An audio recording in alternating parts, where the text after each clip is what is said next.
تو میرے دوستو، والدین کی اولاد پر اہم ذمہ داری اولاد کی تربیت ہے۔ بہترین سرمایہ کاری اولاد پر ہے۔ اس سرمایہ کاری کا پھل دنیا میں بھی ملے گا اور آخرت میں بھی ملے گا۔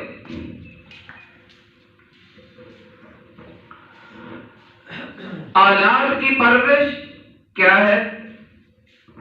اولاد کی تربیت کیا ہے؟ پرورش اور تربیت میں فرق ہے۔ پرورش اور تربیت یہ دونوں الگ الگ چیزیں ہیں۔ پرورش اور تربیت کی بنیاد کیا ہے؟ یاد رکھیں، پرورش اور تربیت کی بنیاد اولاد جیسی عظیم نعمت کی قدر ہمارے دل کے اندر آ جائے۔ اگر اولاد کی قدر، اولاد کی محبت ہمارے دل کے اندر نہیں آئے گی تو اس وقت تک نہ ہم اپنی اولاد کی صحیح طریقہ سے پرورش کر سکتے ہیں، نہ ہم صحیح طریقہ سے اپنی اولاد کی تربیت کر سکتے ہیں۔ اللہ رب العزت کی نعمتوں میں سے ایک عظیم نعمت وہ اولاد ہے۔ اس کی عظمت کا اندازہ آپ اس بات سے لگا سکتے ہیں، جن کو اللہ رب العزت نے اولاد نہیں دی، اس کی کمی کا احساس ہر ایک کو ہوا۔ کوئی عام ہے، خاص ہے، نبی ہے، ولی ہے، قطب ہے، ابدال ہے، امیر ہے، غریب ہے، بادشاہ ہے، فقیر ہے، ہر ایک کو اس کی کمی کا احساس ہوا۔ عام انسان تو دور کی بات،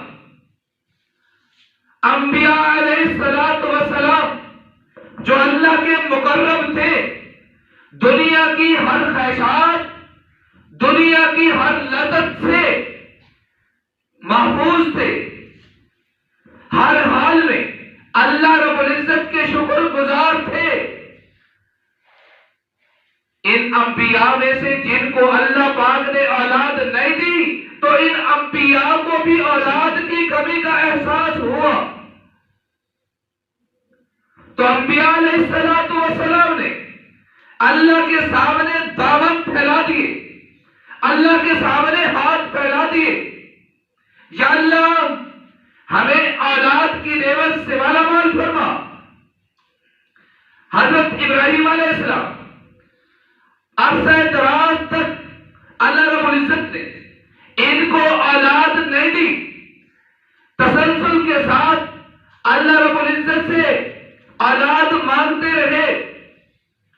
80 سال کی عمر ہو گئی، بال سفید ہو گئے، ہڈیاں کمزور ہو گئی، بیوی بانجھ ہو گئی، اس کے باوجود اللہ سے مانگنا نہیں چھوڑا، اللہ سے نا امید نہیں ہوئے، اللہ سے دعا کرتے رہے، یا اللہ مجھے نیک اور صالح اولاد عطا فرما۔ تو اللہ رب العزت نے پھر حضرت ابراہیم خلیل اللہ کی دعا کو قبول فرمایا۔ اللہ رب العزت نے خوشخبری سنائی، فَبَشَّرْنَاهُ بِغُلَامٍ حَلِيمٍ۔ اللہ نے کیا کہا کہ میں بیٹا بھی دوں گا جو حلیم بھی ہوگا اور نبی بھی ہوگا۔ اور اسی طرح حضرت زکریا علیہ السلام، اللہ رب العزت نے ان کو عرصہ دراز تک اولاد نہیں دی، اللہ سے مانگتے رہے، رب ہب لی من لدنک ذریۃ طیبہ، اے اللہ اپنے پاس سے مجھے پاکیزہ اولاد عطا فرما۔ بڑھاپا ہے، بیوی بانجھ ہو چکی ہے، لیکن اللہ سے مانگنا نہیں چھوڑا، اللہ سے نا امید بھی نہیں ہوئے۔ تو میرے دوستو، انبیاء علیہ السلام نے ہمیں اس بات کا سبق دیا، ہمیں اس بات کا درس دیا اگر اللہ سے مانگنے کی ضرورت پیش آئے، اگر وہ چیز ہمیں جلدی نہیں مل رہی تو پھر ہم نے اللہ سے مانگنا نہیں چھوڑنا، اللہ سے تسلسل کے ساتھ مانگتے رہنا ہے، اور اللہ رب العزت کی ذات سے نا امید بھی ہم نے نہیں ہونا۔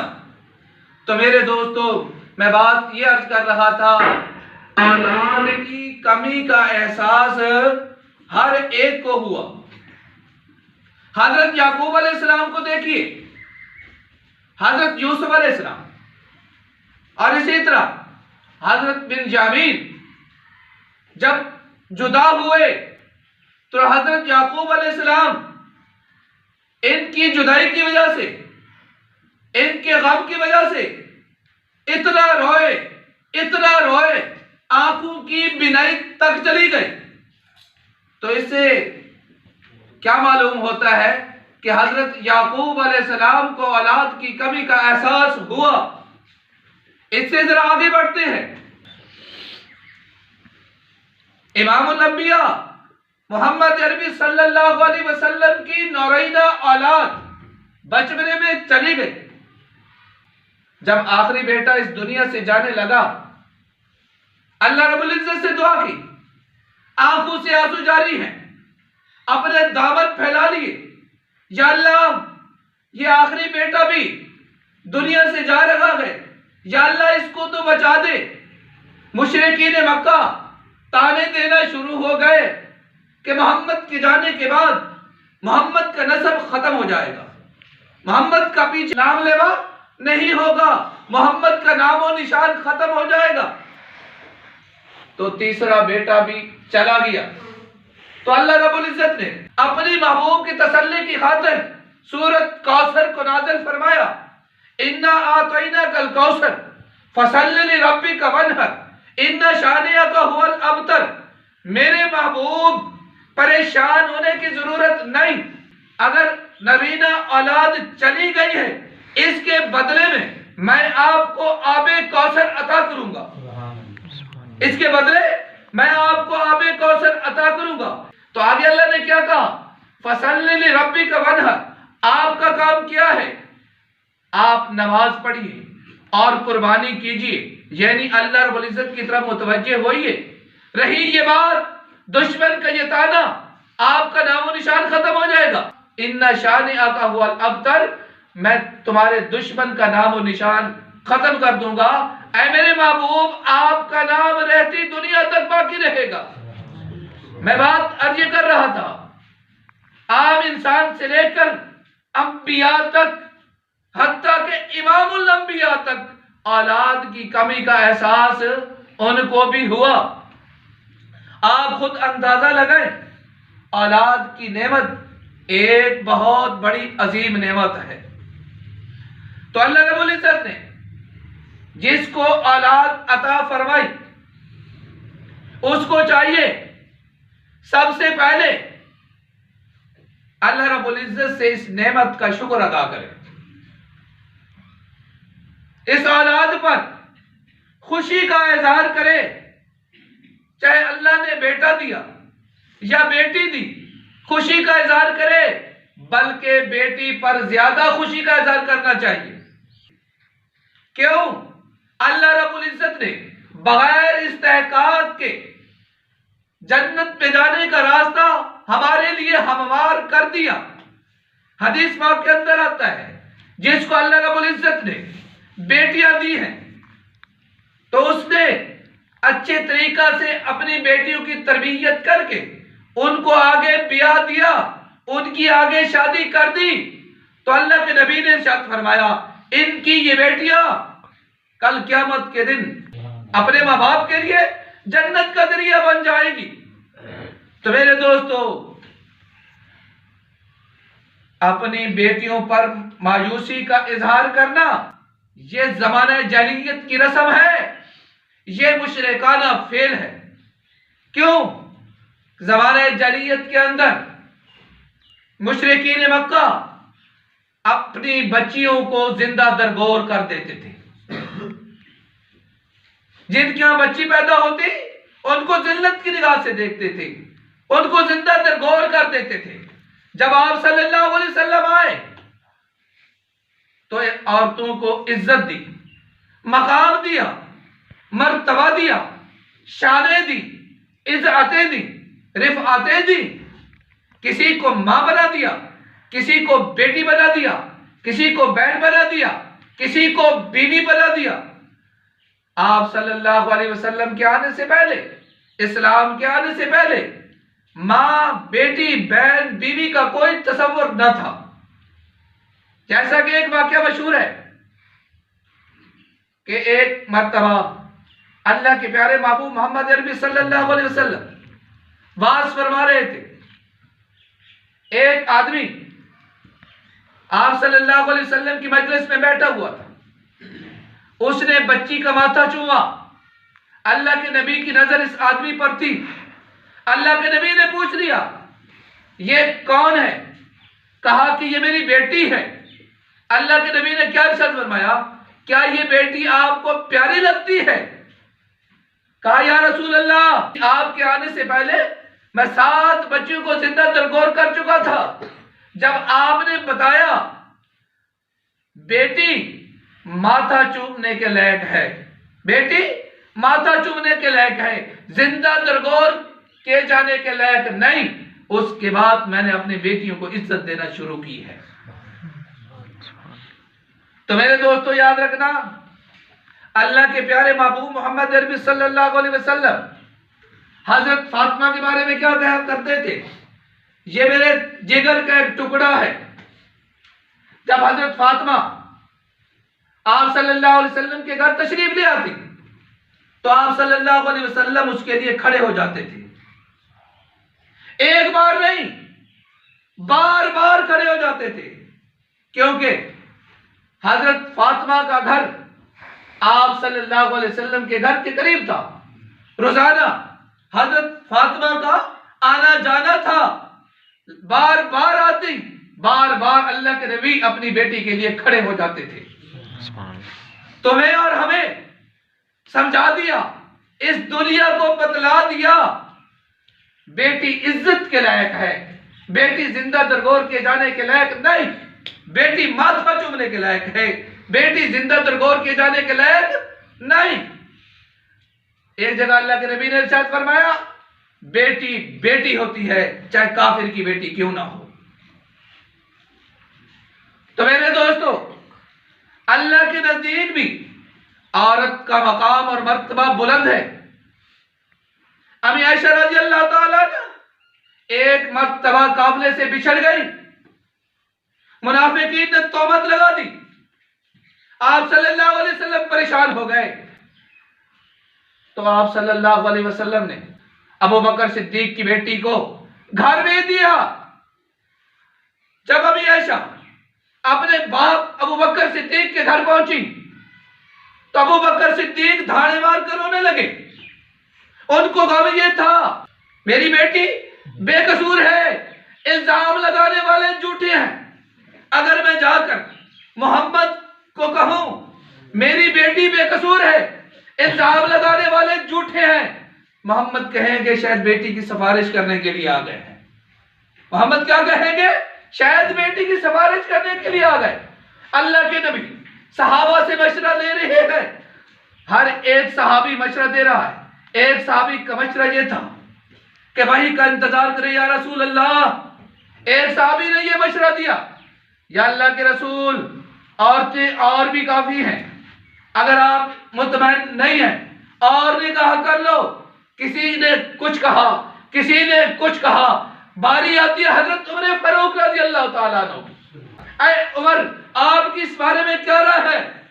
حضرت عمر فاروق رضی اللہ تعالیٰ نے کہا یا رسول اللہ، جو اللہ آپ کے کپڑے پر گندی مکھی نہیں بیٹھنے دیتا، وہ آپ کے بستر پر ناپاک عورت کو کیسے آنے دیتا؟ ابھی عائشہ پاک دامن ہے، الزام لگانے والے جھوٹے ہیں۔ عمر گئے فرش پر دے رہے ہیں، عرش پہ جا کر اللہ کا قرآن بن کے نازل ہو رہی ہے۔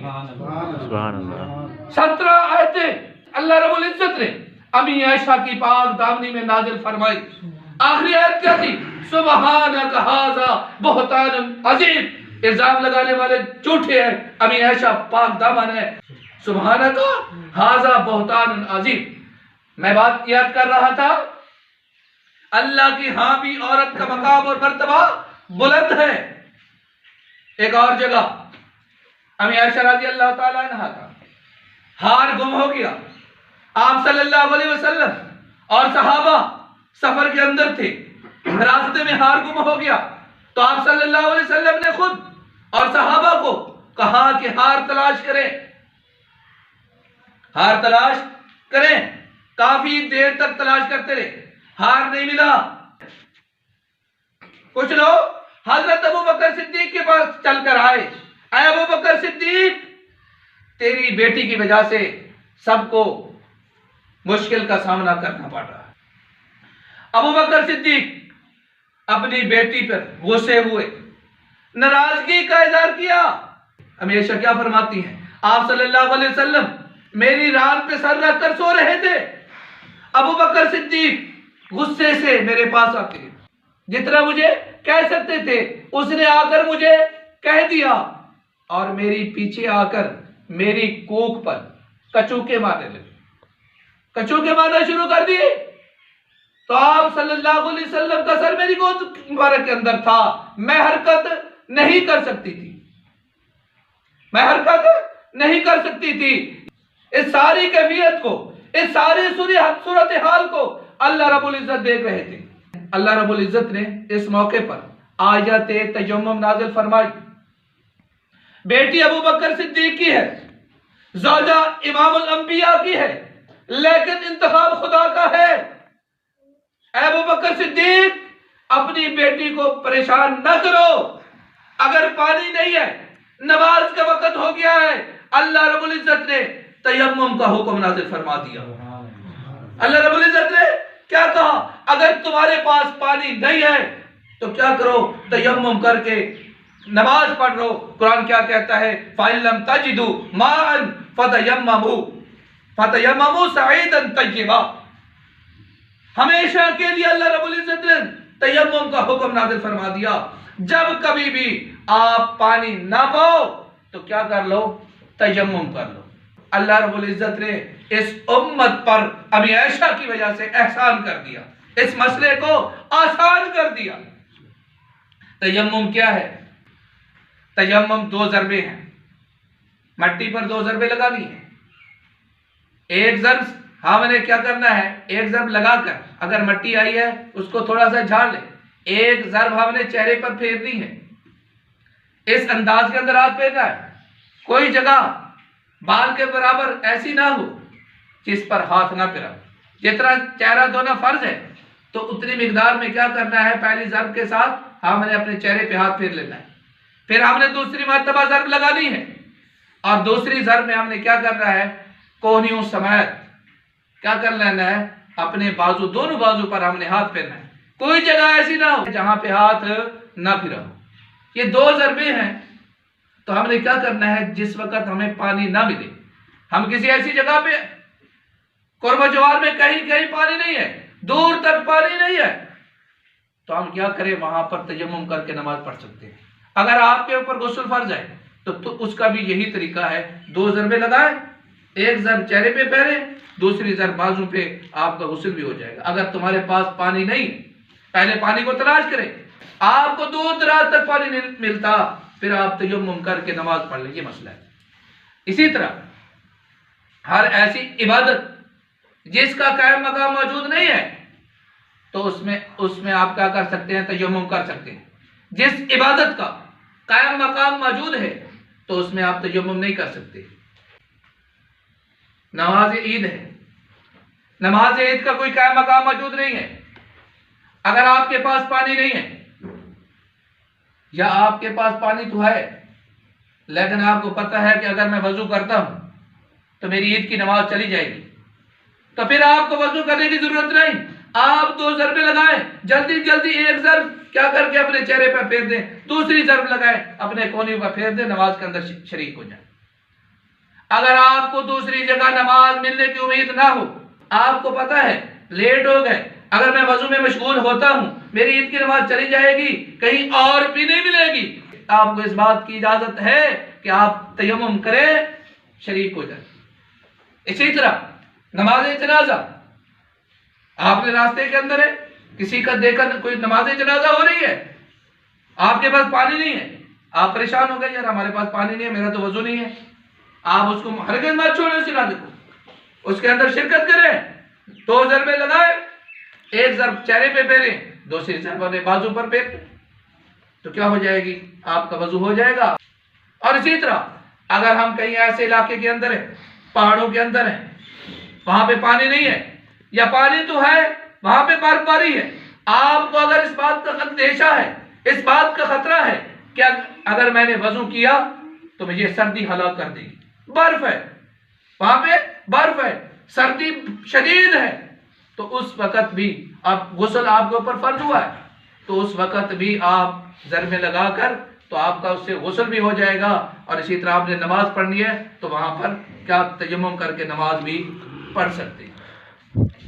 یہ تیمم کا مسئلہ یاد رکھنا ہے، یہ کہاں آئے گا؟ ہاں نماز جمعہ ہے، آپ کو پتا ہے کہ اگر میں وضو کرتا لیٹ ہو جاؤں گا، اس کا کیا مقام موجود ہے، اس میں آپ تیمم نہیں کر سکتے، اگر آپ لیٹ ہو گئے پھر زور کی نماز ادا کریں۔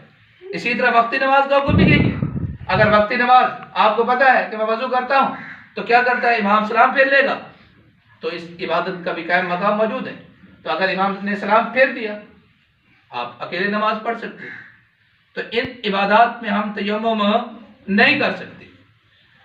تو میرے دوستو، میں بات یاد کر رہا تھا، اللہ کی ہاں عورت کا مقام اور مرتبہ بہت بلند ہے۔ تو میرے دوستو، اب میں آتا ہوں اولاد کی تربیت کے حوالے سے۔ اولاد کی تربیت ہم نے کس انداز کے اندر کرنی ہے؟ جب بچہ پیدا ہو، شریعت کے احکام ہماری طرف متوجہ ہوتے ہیں، جس طرح میں نے پہلے کہا، جس کو اللہ رب العزت نے اولاد دی تو اللہ رب العزت کا ایک تو شکر ادا کرے، دوسرا اس پر خوشی کا اظہار کرے۔ خواہ اللہ نے بیٹا دیا ہے یا بیٹی دی ہے، بیٹی پر زیادہ خوشی کا اظہار کرے، اور اسی طرح اگر بیٹے کے لیے مٹھائی تقسیم کرتا ہے تو بیٹی کے لیے بھی مٹھائی تقسیم کرے، فرق نہ کرے۔ اور اسی طرح جس طرح مبارکباد بیٹے کے لیے دی جاتی ہے، اسی طرح مبارکباد بیٹی کے لیے بھی دی جائے۔ تیسرے نمبر پر ہم نے کیا کرنا ہے؟ آزان دینی ہے۔ سیدھے کان میں ہم نے کیا کرنا ہے؟ آزان دینی ہے۔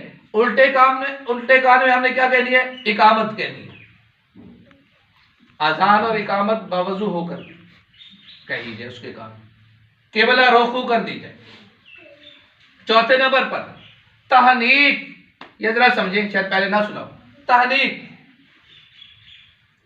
تہنیک کہتے ہیں گھٹی کو، جو بچے کو دی جاتی ہے۔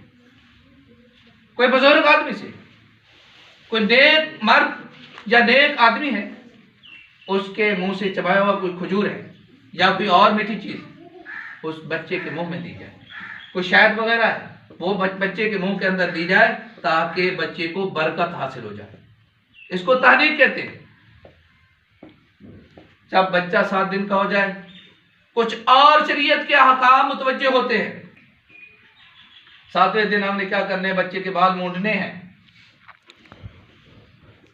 بچے کے بال مونڈ کر پھر ہم نے کیا کرنا ہے؟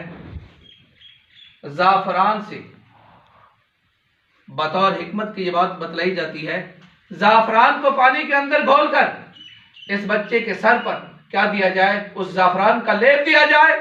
سر کی جتنی بیماریاں ہوتی ہیں، یہ خشک بھی ہوتا ہے، گرم بھی ہوتا ہے، سر کی جتنی بیماریاں ہوتی ہیں وہ بچے کی چلی جاتی ہیں۔ اور اسی طرح 7ویں دن، پہلے بھی میں نے عرض کیا تھا کہ نام رکھنے ہیں، نام 7ویں دن رکھنا مسنون ہے۔ نام بھی کیسے رکھنے ہیں؟ اللہ رب العزت کی صفاتی ناموں میں سے کوئی نام رکھا جائے، یا انبیاء علیہ السلام کے کسی ناموں میں سے کوئی نام رکھ دیا جائے، اسی طرح صحابہ اور صحابیات کے ناموں میں سے کوئی نام رکھ دیا جائے۔ اور اگر بچہ ہے تو اس بچے کا ہم نے کیا کرنا ہے؟ 7ویں دن ختم کرنا ہے۔ مسنون یہی ہے، 7ویں دن ہم کریں، زیادہ لیٹ نہ کریں۔ اور اسی طرح عقیقہ، ہم نے کیا کرنا ہے؟ عقیقہ، بچے کے لیے 2 بکرے ہیں اور بچی کے لیے 1 بکرا ہے۔ آپ صلی اللہ علیہ وسلم نے حضرت حسین رضی اللہ تعالیٰ عنہ کے لیے 2 بکرے بطور عقیقہ کے کیے تھے۔ 2 بکرے کس کے لیے کرنے ہیں؟ اگر اللہ نے بیٹا دیا ہے اگر اللہ نے بیٹی دی ہے اس پر ہم نے ایک بکری بطور عقیقہ کے ذبح کرنی ہے۔ آج کل ہم بیٹے کا عقیقہ تو کر لیتے ہیں لیکن بیٹی کا پتہ ہی نہیں ہوتا کہ گھر میں پیدا ہوئی ہے یا نہیں۔ بیٹی کا ایک عقیقہ تو اہتمام کے ساتھ کرنا چاہیے۔ تو میرے دوستو، اگر اللہ نے استطاعت دی ہے، اگر اللہ نے استطاعت نہیں دی تو پھر ایک بکرا کس کے لیے کر لے؟ اپنے بیٹے کے لیے کر لے، لڑکے کے لیے کر لے اور لڑکی کے لیے کر لے۔ اگر اس کی بھی استطاعت نہیں ہے پھر فرض اور واجب نہیں ہے، ضروری نہیں ہے۔